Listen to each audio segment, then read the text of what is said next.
I've been to over a dozen countries, and these are the three things I plan every time I add a new country to my list.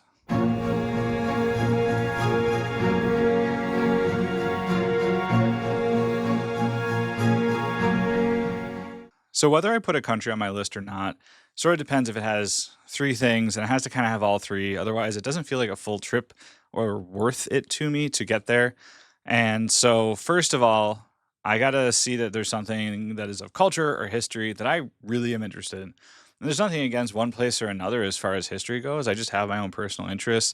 A lot of it comes from maybe it's something I studied in school, or it's something that I've heard about, read about, and honestly, Instagram feeds me a lot of things and gets me curious about either the language or the places, the monuments, the story of the humans who have lived there in the past. And it's just something that I kind of have enjoyed experiencing as I've gone through different places of kind of the why are the people, why are the places the way that they are today. Number two for me might be kind of indicative of the fact that there's a mountain in the thing that's behind me. I really like outdoors, whether it's hiking or natural beauty of a place. So I want to go to a place that I can get a chance or an opportunity to experience some of the natural beauty of that place. And I try to make either try to find like a hike or an excursion or a day trip that's something that can be done as part of that experience in that new country so that I can see animals and plants that I've never seen, landscapes that I've never experienced, sort of these things that have seemed fantastical, kind of living in just one part of the world. They do exist for other people, and it blows my mind that for some people that's their experience, and then where I am is their kind of, world beyond what they're used to.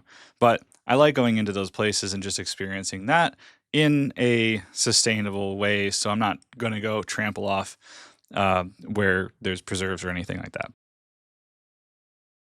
And the third one, number one, I don't know. I don't really have them in a ranked order. It's just kind of how I feel like them.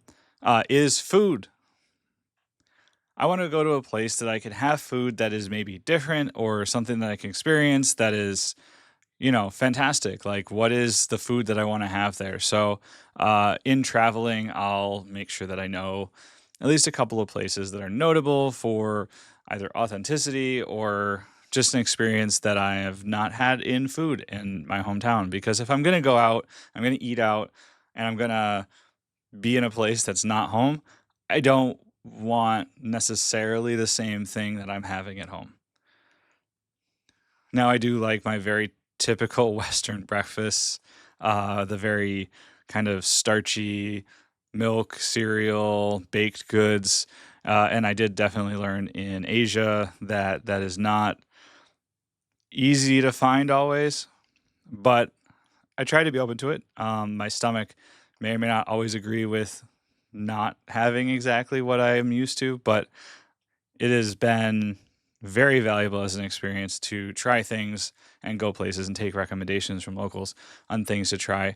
So do you agree with the three things that really need to happen in a trip to make it that trip?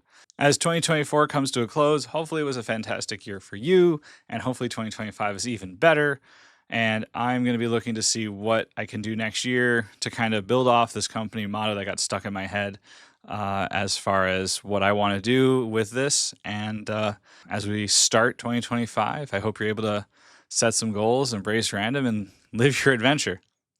Happy 2024, everybody. May 2025 be even better.